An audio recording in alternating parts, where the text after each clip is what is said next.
जानिए क्यों मनाते हैं धनतेरस और क्यों जलाते हैं यम के नाम का दीपक। दोस्तों, दिवाली का त्योहार 5 दिनों का होता है, जो कि धनतेरस से शुरू होकर भाई दूज तक चलता है। पंचांग के अनुसार हर साल कार्तिक महीने की कृष्ण पक्ष त्रयोदशी के दिन धन्वंतरी त्रयोदशी मनाई जाती है, जिसे आम बोलचाल में धनतेरस कहा जाता है। यह दिन मूल रूप से आयुर्वेद के जनक माने जाने वाले धन्वंतरी का पर्व है। इस दिन नए बर्तन या सोना चांदी खरीदने की परंपरा है। बर्तन खरीदने की शुरुआत कब और कैसे हुई, इसका कोई ठोस प्रमाण तो नहीं है, लेकिन ऐसा माना जाता है कि जन्म के समय धन्वंतरी के हाथों में अमृत कलश था। यही कारण होगा कि लोग इस दिन बर्तन खरीदना शुभ मानते हैं। पौराणिक कथाओं में धन्वंतरी के जन्म का वर्णन करते हुए बताया गया है कि देवताओं और असुरों के समुद्र मंथन से धन्वंतरी का जन्म हुआ था। वह अपने हाथों में अमृत कलश लिए प्रकट हुए थे। इस कारण उनका नाम पीयूषपानी धन्वंतरी विख्यात हुआ। धन्वंतरी को विष्णु का अवतार भी माना जाता है। परंपरा के अनुसार धनतेरस की शाम को यम के नाम का दीपक घर की दहलीज पर रखा जाता है और उनकी पूजा करके प्रार्थना की जाती है कि वह घर में प्रवेश नहीं करे, किसी को कष्ट नहीं पहुंचाए। देखा जाए तो ये धार्मिक मान्यता मनुष्य के स्वास्थ्य और दीर्घायु जीवन से प्रेरित है। यम के नाम से दिया निकालने के बारे में भी एक पौराणिक कथा है। पुराने समय की बात है, एक राजा हुआ करते थे और उनका नाम हिम था। राजा हिम के यहाँ जब पुत्र हुआ तो उन्होंने अपने पुत्र का नाम सुकुमार रखा और अपने राजपुरोहित से अपने पुत्र की जन्म कुंडली बनवाई। कुंडली बनाने के उपरांत राजपुरोहित कुछ चिंतित हुए। उनकी चिंताग्रस्त मुद्रा को देखकर राजा हिम ने उनसे पूछा, क्या बात है राजपुरोहित जी, आप कुछ चिंता में लग रहे हैं? हमारे पुत्र की कुंडली में कोई दोष है क्या? राजपुरोहित राजा की बात सुनकर बोले, नहीं महाराज, ऐसी बात नहीं है।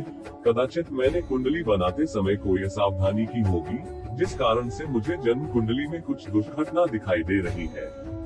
मेरा सुझाव है कि आप एक बार इसे राज्य के प्रसिद्ध ज्योतिष से करवा लें। राजा थोड़े से आशंकित हुए और फिर से पूछा, पुरोहित जी, हमें आप द्वारा बनाई हुई जन्म कुंडली में कोई भी संदेह नहीं है। आप वर्षों से हमारे विश्वास पात्र रहे हैं। कृपया आप हमें बताएं कि क्या बात है।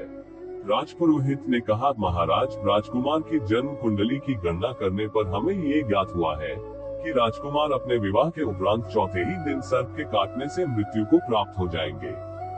राजा हिम तिलमिलाते हुए चिल्लाए, राजपुरोहित जी, ये आप क्या कह रहे हैं? अवश्य ही आपकी गणना में कोई त्रुटि हुई है। एक बार पुनः से कुंडली को ध्यानपूर्वक देखें।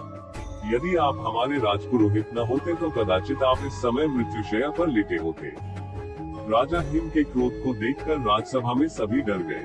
पुरोहित ने हिम्मत करते हुए कहा, क्षमा करें राजन, किंतु यदि आपको कोई शंका है तो आप मेरे द्वारा दिए गए सुझाव पर अमल कर सकते हैं। उसके बाद राजा हिम ने अपने पुत्र की जन्म कुंडली राज्य के 3-4 प्रसिद्ध ज्योतिषाचार्यों से बनवाई, किंतु परिणाम वही रहा। महाराज हिम और उनकी पत्नी अत्यंत चिंतित रहने लगे। राजा ने दरबार में सभी को चेतावनी दी कि कोई भी इस बात का वर्णन हमारे पुत्र के समक्ष न करे, अन्यथा परिणाम भयंकर होंगे। राजा हिम को भय था कि यदि उनके पुत्र को इस बात का पता चल गया तो कहीं वह मृत्यु की चिंता में ही मर जाए। खैर, समय बीतता गया और राजकुमार सुकुमार बड़े होने लगे। अंततः वह समय आ गया जब राजकुमार की आयु विवाह योग्य हो गई और आसपास के कई राज्यों से राजकुमार के लिए सुंदर राजकुमारियों के विवाह प्रस्ताव आने लगे। परंतु अपने पुत्र की मृत्यु के भय से राजा किसी भी प्रस्ताव को स्वीकृति नहीं दे पा रहे थे। ये देखकर महारानी ने कहा, महाराज, यदि आप इसी प्रकार सभी राजाओं के विवाह प्रस्तावों को अस्वीकृत कर देंगे तो हमारा पुत्र क्या सोचेगा? जन्म कुंडली के भय से हम अपने पुत्र को उम्र भर के लिए कुंवारा तो नहीं रख सकते, और फिर मृत्यु तो सर्प के काटने से होगी। यदि हम महल में सुरक्षा व्यवस्था बढ़ा दें तो कदाचित सर्प के राजकुमार के पास पहुंचाने से पूर्व ही हम उस सर्प को मार गिराएं। राजा हिम को महारानी का सुझाव पसंद आया और उन्होंने एक सुंदर राजकुमारी से, जिसका नाम नैना था, उनसे अपने पुत्र के विवाह के लिए स्वीकृति दे दी।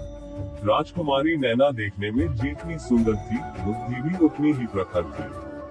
विवाह से पूर्व राजा ने अपने पुत्र की जन्म कुंडली में निहित भविष्यवाणी को कन्या पक्ष को भी बता दिया। पहले तो वधू के पिता ने इस संबंध से साफ इनकार कर दिया, किंतु जब ये बात राजकुमारी नैना को पता चली तो उन्होंने अपने पिता से निवेदन किया कि आप विवाह के लिए अपनी मंजूरी दे दें।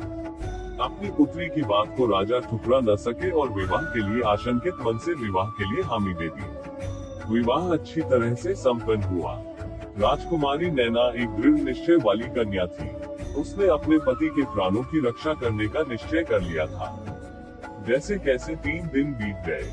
राजा हिम और राजकुमारी नैना ने चौथे दिन का इंतजार पूरी तैयारी के साथ किया। उनकी योजना के अनुसार जिस किसी भी मार्ग से सांप के आने की आशंका थी, वहां पर सोने चांदी के सिक्के और हीरे जवाहरात बिछा दिए गए। पूरे महल को रात भर के लिए रोशनी से जगमगाया गया ताकि सांप को आते हुए आसानी से देखा जा सके। यही नहीं, राजकुमारी नैना ने सुकुमार को भी सोने नहीं दिया और निवेदन किया कि आज हम कहानी सुनना चाहते हैं। राजकुमार सुकुमार नैना को कहानी सुनाने लगे। मृत्यु का समय निकट आने लगा और मृत्यु के देवता यमराज पृथ्वी की ओर प्रस्थान करने लगे। क्योंकि सुकुमार की मृत्यु का कारण सर्पदंश था, इसलिए यमराज ने सांप का रूप धारण किया और महल के भीतर राजकुमार सुकुमार और राजकुमारी नैना के कक्ष में प्रवेश करने का प्रयास किया। जैसे ही वह सांप के वेश कक्ष में दाखिल हुए तो हीरे जवाहरातों की चमक से उनकी आंखें चौंधिया गई, जिस वजह से सांप को प्रवेश के लिए कोई अन्य मार्ग खोजना पड़ा। जब वहां से कक्ष में दाखिल होना चाहा, तो सोने और चांदी के सिक्कों पर रेंगते हुए सिक्कों का शोर होने लगा, जिससे राजकुमारी नैना चौकस हो गई। अब राजकुमारी नैना ने अपने हाथ में एक तलवार भी पकड़ ली और राजकुमार को कहानी सुनाते रहने को कहा।